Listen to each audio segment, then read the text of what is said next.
తండ్రి వీరేమి చేయుచున్నారో వీరెరుగురు కనుక. లూకా సువార్త 24:34, 23:34. లూకా సువార్త 23:34. తండ్రి వీరేమి చేయుచున్నారో వీరెరుగురు కనుక వీరిని క్షమించమని చెప్పాను. వారు ఆయన వస్త్రమును పంచుకున్నట్టుగా చీట్లు వేసేది. మొదటిగా చిన్న ప్రేయర్ చేసుకుందాం.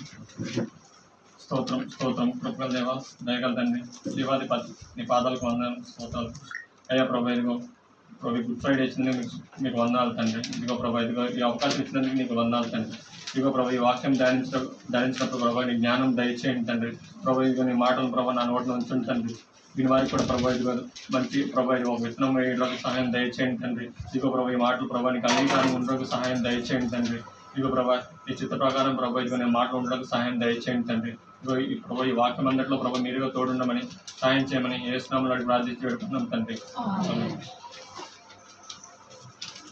యేసుక్రీస్తు వారు ఈ మొదటి మాటను పలికినప్పుడు ఎందుకు ఈ మాటను పలికారో మనకి అసలు ఎందుకు ఈ మాట పలికి ఉంటారో అనేది ఆలోచించినప్పుడు ఏమనిపించిందంటే ఇది మనకి ఏదైనా బాధలో ఉన్నప్పుడు లేకపోతే ఏదైనా కష్టంలో ఉన్నప్పుడు ఏదైనా ఒక వ్యక్తి ఒక మాట చెప్పినప్పుడు మొదటగా ఆయన ప్రయాసపడుతున్న మొదటి మాట గురించి చెప్తారు. అంటే ఫస్ట్ అనేది ఇంపార్టెంట్గా ఇస్తాం ఏ విషయంలో మనం. సో ఆయన ఈ 7 మాటలు కూడా ఈ మొదటి మాటని ఎందుకు చెప్పారంటే ఆయన వచ్చిన మిషన్ ఏంటి దాని నుంచి పక్కకు వెళ్లకుండా ఉండాలి. ఈ సిలువ వేయటం వల్ల ఆ మిషన్ పక్కకు వెళ్ళిపోయిందన్న బాధలో ఆయన ఈ మిషన్ అనేది కంప్లీట్ అవ్వడానికి పక్కకి వెళ్లకుండా ఉండకూడదు అనే ఒక ఉద్దేశంతో చెప్పిన మాట ఇది.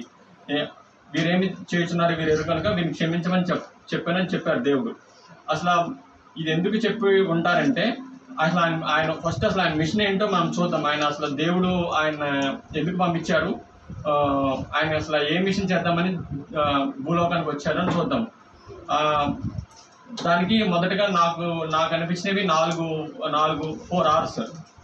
మొదటి R అనేది రెస్క్యూ.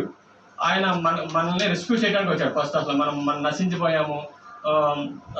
నశించిపోయి పాపంలో శాపంలో పట్టుబడి ఉన్నాం. మనల్ని రెస్క్యూ చేయడానికి వచ్చాడు ఫస్ట్ ఆయన.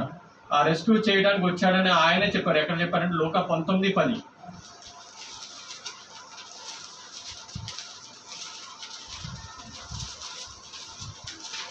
నశించిన దానిని వెదకి రక్షించుటకు మనుష్య కుమారుడు వచ్చనని అతనితో చెప్పాను. సో ఆయనే చెప్పారు మనం రెస్క్యూ చేయడానికే వచ్చానని చెప్పారు.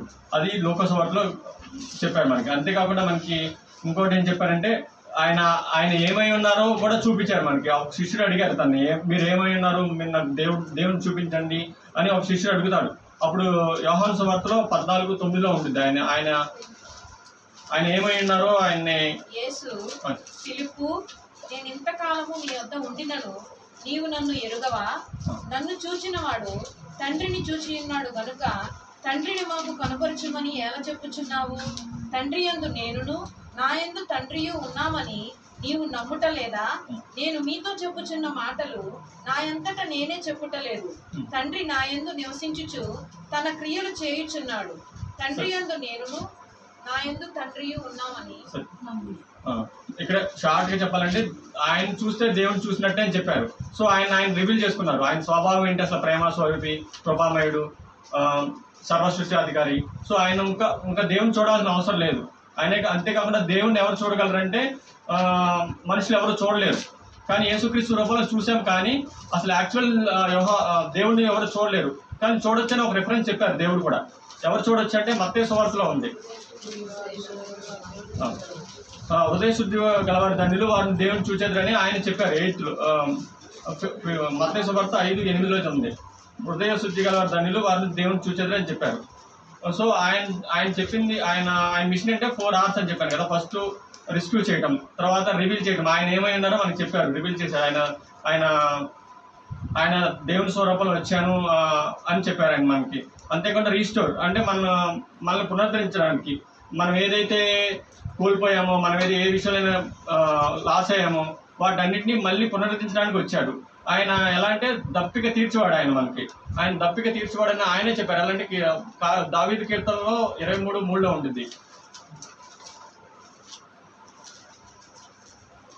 కీర్తనలు 23:3.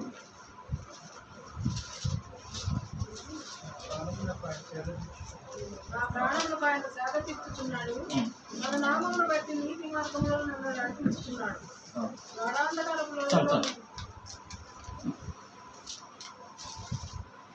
నా ప్రాణముకు ఆయన సేద తీర్చున్నాడు అంటే ఓన్లీ తప్పిక అయితేనే సేద తీర్చలేదు. మన లాస్ట్లో ఆయన మనకి గెయిన్ ఇస్తున్నాడు. మనం ఏదైతే తప్పు చేస్తామో ఆ విషయంలో మనకు ఆయన సహాయం చేస్తున్నాడు. ఇంకా ఆయన ఏంటంటే ప్రతిదీ రిస్టోర్ చేస్తాడు. మనం ఏది కోల్పోయినా, మన బాడీలో ఏది కోల్పోయినా, మన శరీరంలో కోల్పోయినా, మన ఎకానమీ, మనం ఆర్థికంగా కోల్పోయినా, ఏ విషయంలో ఆయన రిస్టోర్ చేయగల దేవుడు. అదే ఇస్తాను, అదే చేస్తానని చెప్తున్నాడు ఆయన మనకి. ఫస్ట్ ఏం చేస్తున్నాడు అన్నాడు, రెస్క్యూ చేశాడు మనల్ని. తర్వాత ఆయన ఏంటో మనకి చూపించాడు, రివీల్ చేశాడు ఆయన గురించి ఆయన మనకి. అంతేకాకుండా మనకి రిస్టోర్ చేస్తానని చెప్పాడు. ఆయన చేస్తాడు కూడా. మనం చేసాం కాబట్టి ఆయన మనం నమ్ముతున్నాం, మనం ఇక్కడ దాకా వచ్చాము. అంతేకాకుండా మనం నెక్స్ట్ ఏంటంటే ఆయన ఏంటి రూల్ చేస్తా అంటున్నాడు. ఆయన రూల్ చేసేది ఏంటి కింగ్డమ్. ఆ కింగ్డమ్లో ఎవరు ఉంటారు? ఎవరైతే పరిశుద్ధులు ఉంటారో ఆయన నమ్మి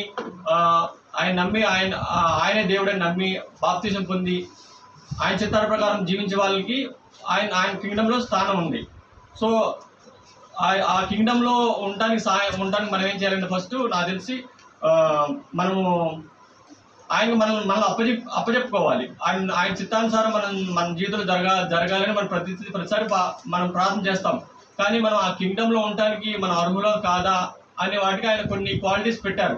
అందులో నాకు తెలిసి మొదటి పరీక్ష ఈ ఫర్గివ్నెస్ అనేది. అది మనం పూర్తిగా కంప్లీట్గా చేస్తున్నామా లేదా అనేది కొన్ని రిఫరెన్సెస్గా చెప్తాం అనుకుంటున్నాను మీకు. మత్తయి సువార్త 6:15 ఉంది.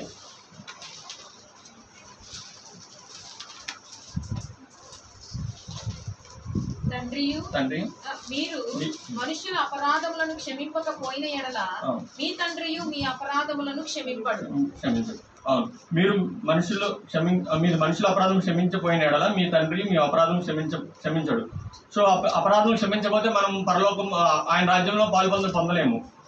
సో ఆయన ఇదొక పరీక్షలాగా మొదటగా ఇది ముందు మీరు చేయండి. అందుకని మొదటి మాటగా ఆయన చెప్పింది అదే. మీరు ముందు నేను క్షమిస్తాను మిమ్మల్ని, మీరు ఇతరులు కూడా క్షమించండి.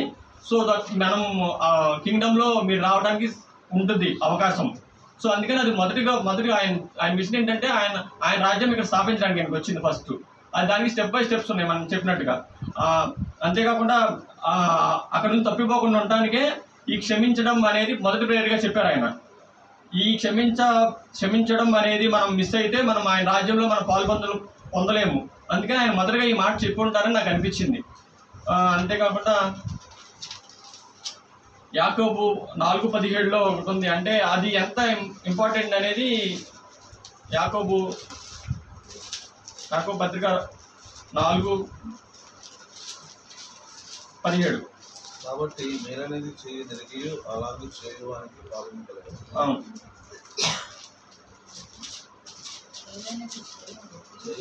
చేయనెరిగి అంటే అది ఇండైరెక్ట్ మనం కావాలని చేసింది కాదు, కానీ అది ఫర్గివ్నెస్ చేయకపోయినా పాపం కింద ఆయన చెప్తున్నారు. అంటే మనం ఎవరైతే ఇప్పుడు లెట్స్ మన ఫ్రెండ్ పక్కకి ఎక్కడ రమ్మంటాడు, బలవంతం చేస్తాడు. మత్తయి సువార్తలో ఉండేది 1 మైల్ రమ్మని అడుగుతాడు. కానీ మనకి కావాలని మనకు పని లేకపోయినా మనం వెళ్ళము. అంటే మేలేంది చేయగలిగి మనం చేయలేకుండా కూడా ఫర్గివ్నెస్ చేయకపోవడం కూడా సిన్ కింద అక్కడ ఉంది. సో పాపం కింద ఉంది. సో దేవుడు ఏంటంటే ముందు ఫర్గివ్నెస్ ఉండండి, తర్వాత మేలైంది ఏదైతే ఉందో అది చేయమని అడుగుతున్నాడు.